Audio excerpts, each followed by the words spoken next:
Hello, my name is Tony Bigblind and welcome to Cards and Tankards News. In this episode of Cards and Tankards News, we will be looking at 3 amazing stories. First, we're going to be looking at 4 new balance changes coming to some Augur Order cards up in this next balance patch.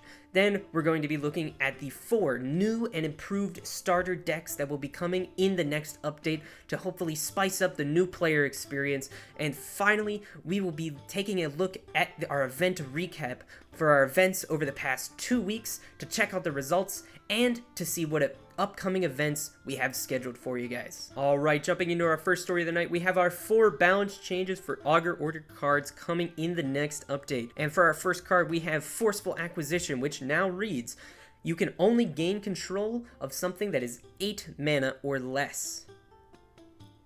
This change will make it so those tougher mid-range creatures such as Acidic Overlord and Mastercraft Flesh Golem are no longer targets for this card and should hopefully make this card much less useful, although still an incredibly powerful card, don't get me wrong. Next up, we have Indentured Servitude, which now says summon 1 sellsword for each contract you have in play, otherwise summon a sellsword. This overall reduces the number of sellswords you can gain off of this card from 4 down to 3, which will reduce the crazy power of these OTK decks that are currently swarming around in the taverns. Next up, we're going to be looking at the card Cook in the Books, which now reads 3 mana, draw the top spell of your deck and reduce its cost by 2. Discard, shuffle a random spell from your discard pile back into your deck.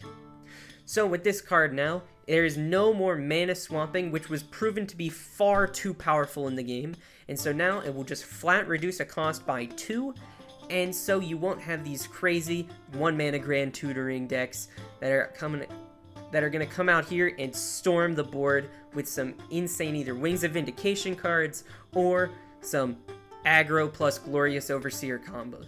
Next up, we have Parchment Barrage, which has the same prepare effect, but the condition has been changed to your opponent did not play more spells than you did last turn. So what this means is, if you played 2 spells on your turn and your opponent played 3 spells, your Parchment Barrage would get discarded. This means 2 things. First thing it means is that when you're playing Parchment Barrage, you can now summon creatures, which was not a thing you were before able to do because of its prior condition of you did not play any spells.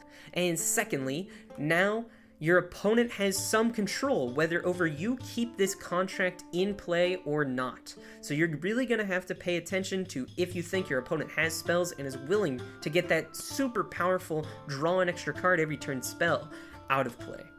Alrighty, for our second story, we're going to go live with Tony Bigblind sitting in the taverns as we speak to see if we can figure out what these new decks are, what these new starter decks are, and what they are going to be doing for the game. Tony? Alright, thanks Tony. I am live in the taverns to bring to you the 4 new decks that we have coming to Cards and Tankards.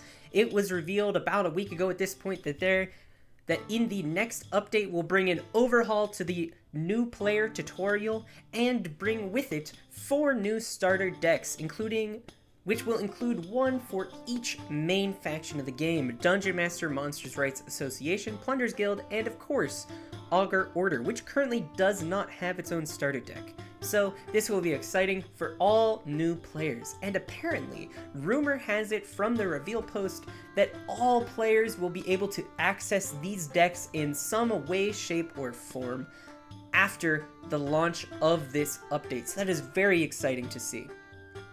Now, I personally have been wanting to test these decks out against each other to see and find out which one of them is the best starter deck to go with.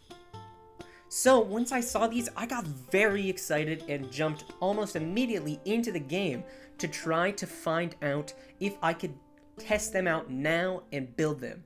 I mean, I didn't see any cards that I didn't have. I, of course, have all the cards currently in the game. But then when I tried to build the decks, I found something interesting. If you look at these 4 lists and count up all the cards in each of the decks, there's only 28 of them. So I went back to the Discord and a couple other people found the same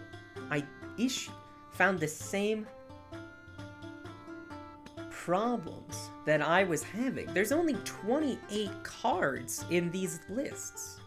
What does that mean? I'll leave you guys to speculate on that for yourselves.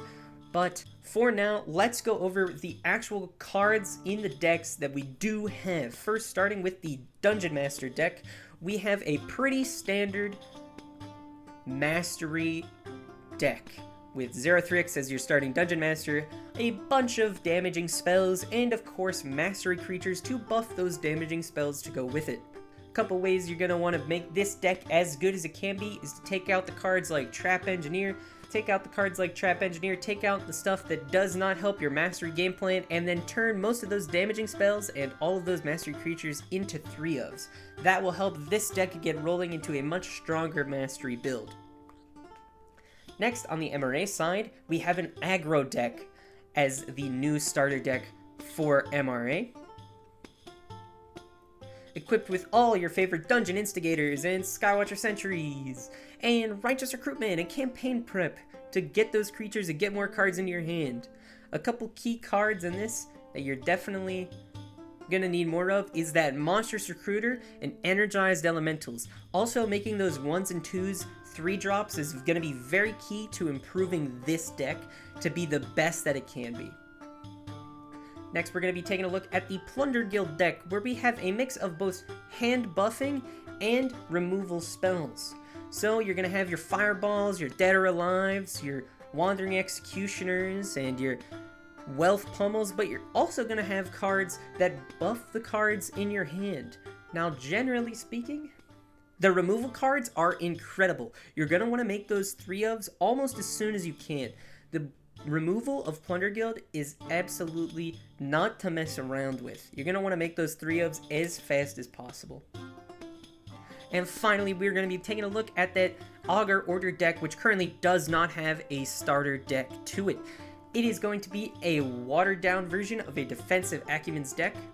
With Defensive Acumen's, the general game plan is to get that Defensive Acumen contract up and running ASAP, because what it does is, as long as you have 3 or more friendly creatures with more health than they have attack, they do damage using their health number instead of their attack number. So you're going to want to have a bunch of creatures on the board that have way more health than they do attack, and cards such as Shielded Enhancement and Medicine Carrier to gain you even more life and health onto those creatures. With this deck, you're definitely going to want more ways to get out that Defensive Acumen card earlier, so adding in a 3rd one of those, adding in some more copyright infringement will definitely help you along your way in trying to make this deck the best that it can be. Let me know what you think what this 28 card number could mean in the comments section down below. I'd love to hear your theories on why these decks aren't fully completed yet. And now, let's go back to Tony for the rest of the news. Take it away, Tony. Thanks, Tony. Alright, let's go to Tony Big Blind for our event recap for the last 2 weeks. Tony? Alright, thanks, Tony. And now let's look at the events. First up on the events list will be my standard monthly event that was hosted in November of this year. Above me, you can see the spreadsheet that I used to take the top 8 data with. If you don't know how the event works, everybody will bring 3 decks, which you can see the primary factions of here. All 3 of the decks had to be different primary factions, which is why you don't see any duplicates along the rows. Then, in each of the rounds, their opponent must ban one of their decks.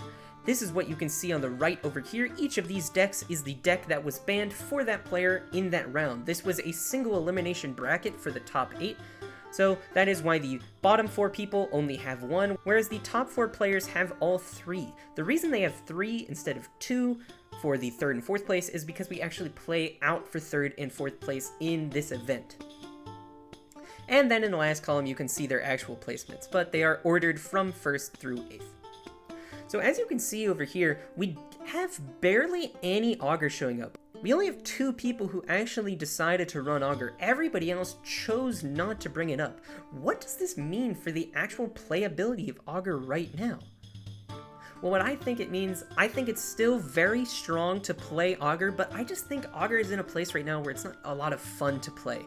You know, Augur is very stall-y, it's very control-y. No one loves playing control, no one loves playing stall, because it just bores the game, it just drags it on over a very long period of time, and it's just not a lot of fun to sit there and play a game with Augur unless you're doing one of these combo-heavy decks. A combo-heavy deck like that is what Onion was running, which is why you can see on the left side he got it banned in all 3 of the games that he played. He didn't even get to play the Augur deck. That's how strong at least the combo decks are. And the other person who brought an Augur Order deck, Sir Penguin, he played it in the finals, and that's what lost him his games.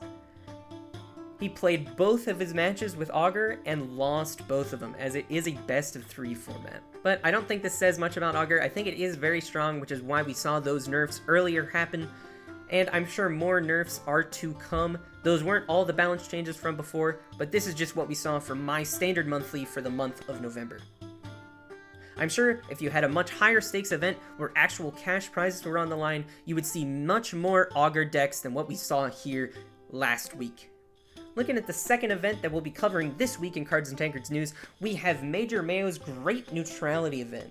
Now in this event, players were tasked with only playing a deck that contained 30 neutrals and then 10 spells of their choice. Dungeon Masters were not allowed, so you could not play Dungeon Master as your primary faction. This wasn't really a big deal, as you could just play it as your secondary and then still be able to play 10 Dungeon Master spells. I think the consensus among a lot of players was that MRA was the best chosen primary faction, as being able to mana ramp 1 mana every turn, especially with the neutrals, is such a big swing that is so important to have. The actual statistics for this event are very interesting, to say the least, which is unfortunately the only thing I have to work off of for this event. I will do my best to get more information on these events in the future, but first off we have a very surprising first place finish from a man named XDX1NN, taking first place in this event. I have never heard of this person. VRMMMO, the organizer for this tournament, has never heard of this person, so it's super cool to see someone who's never shown up on the tournament scene before come in and take first place in their first tournament. It's super amazing to see. I love to see that in the community, and it's really going to shake things up if he continues to play in events. Hopefully he does. Second place, we had Kentucky, which you saw in my prior listing, and in third place we had Outdated Shark, who is another fabulous member of the community who generally places very high in these events, and this was actually a late entry, so that means he took a round 1 loss in a 5-round event, which means he went 4-0. Unfortunately though, he did late enter, so that is why he is stuck in third, behind these other 2 people. Alright, those were the 2 prior events that we had to look at, and now continuing on, we have one more event to look at, not for this week, but for the following week. That will be Saturday, December the 3rd. VRMMMO will be hosting another modifier event, with that week's modifier being the Holiday Armistice. For this event, you will not be allowed to affect your opponent's board state in any way until turn 5 of the game. This means you are not allowed to damage your opponent's creatures, damage their health, discard cards from their hand, discard cards from their deck. In any way that you could affect your opponent, you are not allowed to do that until turn 5 of the game. This should hopefully bring about decks that build up a big board and then are able and ready to go at least by turn 5. So this shuts down most aggro decks, as most players will have a board ready to stop any aggro coming at them on turn 5, and should hopefully incentivize some longer play and some more combo-oriented play without your opponent being able to disrupt you for the first 4 turns of the game. It is very interesting and exciting to see how players will choose to tackle this. I might try to tackle it myself in a different sense. Maybe on this channel. We will just have to wait and see for that week to come. But that's all the events that we have to look at. I will be back at a later point in time to discuss more events with you in the following weeks. Back to Tony for the rest of the news. Appreciate you, Tony. Alright. Thank you all for watching this week's Cards and Tankards news. Hopefully this will start to be a more regular thing if I can keep up with it. No promises. This has mainly existed due to the creation of constant news every Cards and Tankards Tuesday. So pay attention to that if you're in the Discord, or feel free to keep watching these videos that I make. I appreciate all of you greatly. Have an amazing day. Peace.